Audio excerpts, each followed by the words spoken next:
दिया है, उनका बलिदान व्यर्थ जाने वाला नहीं है। राष्ट्रीय राइफल सेना की आतंक विरोधी फोर्स है जो कि जम्मू कश्मीर में ऑपरेट करती है। मुठभेड़ में गंभीर रूप से घायल हुए सेना के 2 अधिकारी और पुलिस अधिकारी को अनंतनाग जंगल से निकाला गया। सेना के चीता हेलीकॉप्टर को तलाशी और इस काम के लिए तैनात किया गया। जम्मू कश्मीर में शहीद हुए कर्नल मनप्रीत सिंह पंचकुला के सेक्टर 26 के निवासी थे। पंचकुला स्थित उनके घर में उनकी धर्मपत्नी जगमीत ग्रेवाल, बहन और जीजा मौजूद हैं। बहुत ही अच्छे इंसान थे वो, बहुत ही मैं उनके पास जाता रहता था और पिछले साल उनको अपनी कार्यों की वजह से सेना मेडल भी मिला और उनको मेरी तरफ से सलाम। जम्मू कश्मीर में पिछले 24 घंटों में ये दूसरा एनकाउंटर है। इससे पहले जम्मू कश्मीर के राजौरी में आतंकियों के साथ सुरक्षा कर्मियों की मुठभेड़ हुई थी, जिसमें 3 सुरक्षाकर्मी घायल हुए थे। अनंतनाग मुठभेड़ में शहीद हुए मेजर आशीष की पोस्टिंग जम्मू कश्मीर में 2 साल पहले हुई थी। मेजर आशीष मूल रूप से हरियाणा के पानीपत के बिंझौल गांव के रहने वाले थे। फिलहाल उनका परिवार पानीपत के सेक्टर 7 में किराए के मकान में रहता है। आशीष ध्यानक 3 बहनों में इकलौते भाई थे। उनकी 2 साल की बेटी है। शहादत के बाद दोनों परिवारों में मातम पसरा है। आज उनके घरों पर उनका पार्थिव शरीर लाया जाएगा, जहां उन्हें अंतिम विदाई दी जाएगी। उधर अनंतनाग के कोकरनाग में मुठभेड़ जारी है ताकि सेना पर हमला करने वाले आतंकियों का समूल नाश किया जाए।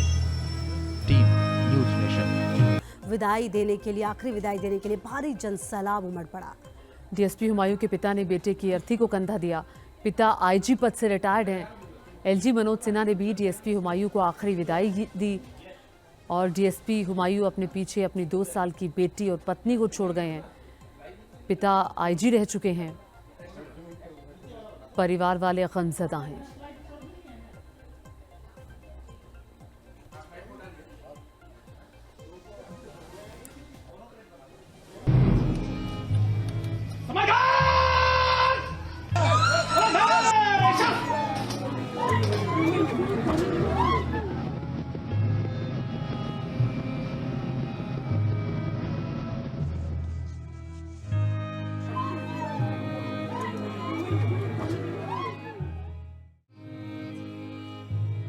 जम्मू कश्मीर पुलिस के डीएसपी हुमायूं भट्ट देश के प्रति कर्तव्य निभाते हुए वीर गति को प्राप्त हुए।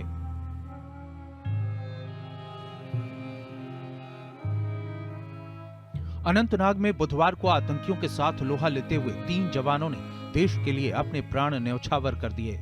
शहीद होने वालों में 2 सेना के अधिकारी और 1 जम्मू कश्मीर पुलिस के अधिकारी हुमायूं भट्ट हैं। दरअसल अनंतनाग जिले के कोकरनाग में आतंकियों की सूचना मिलने पर सेना ने तलाशी अभियान छेड़ा था। वहां आतंकियों ने फायरिंग शुरू कर दी और मुठभेड़ के दौरान सेना के 2 अधिकारी और डीएसपी गंभीर रूप से घायल हो गए और इलाज के दौरान इन्हें बचाया नहीं जा सका। जम्मू कश्मीर के एलजी मनोज सिन्हा ने शहीद डीएसपी हुमायूं भट्ट को श्रद्धांजलि अर्पित की।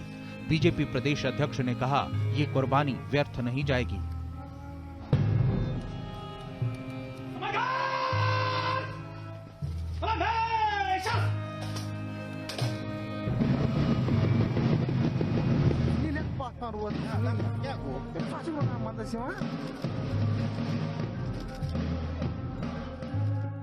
पूरा देश अपने इन जांबाज वीरों को नमन करता है।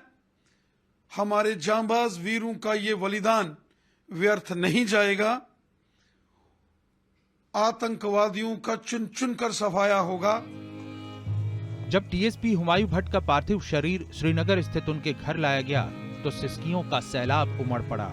घर का इकलौता चिराग बुझ गया और दुधमुही बच्ची के सिर से पिता का साया उठने का सदमा और उसका मातम पूरे घर में पसर गया।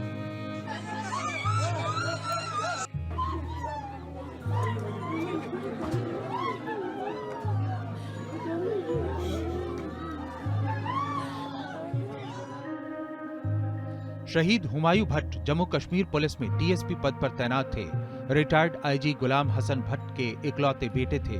पिता गुलाम हसन 1984 में जम्मू कश्मीर पुलिस में डीएसपी बने थे और 2018 में जब वो प्रदेश के आईजी पद से रिटायर हुए, इसी साल बेटे हुमायूं भट्ट ने जम्मू कश्मीर पुलिस में डीएसपी पद संभाला था। शहीद हुमायूं भट्ट की 2 महीने की एक बेटी है। आज कुकड़नाग अनंतनाग में जो दर्दनाक हादसा हुआ जिसमें हमारे डिप्टी एसपी हुमायूं भट्ट शहादत को प्राप्त हुए, वो हमारे रिटायर्ड आईजी गुलाम हसन भट्ट उनके इकलौते बेटे थे और हमारे पूरी जम्मू कश्मीर परिवार की तरफ से उनको श्रद्धांजलि है।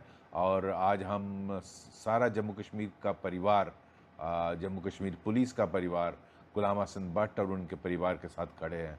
हम उनको सैल्यूट करते हैं उनकी शहादत के लिए। ये पूरा देश उनको नमन करता है। पिता गुलाम हसन भट्ट ने तिरंगे में लिपटे अपने बेटे को श्रद्धांजलि दी।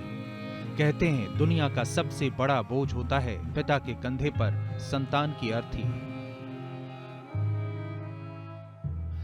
लेकिन एक मजबूत इरादों वाले पिता की तरह गुलाम हसन भट्ट देश पर मर मिटने वाले अपने बेटे की अंतिम विदाई में शामिल हुए। तिरंगे में लिपटे बेटे को कंधा दिया। शहीद डीएसपी हुमायूं भट्ट को सुपुर्दे खाक किया गया।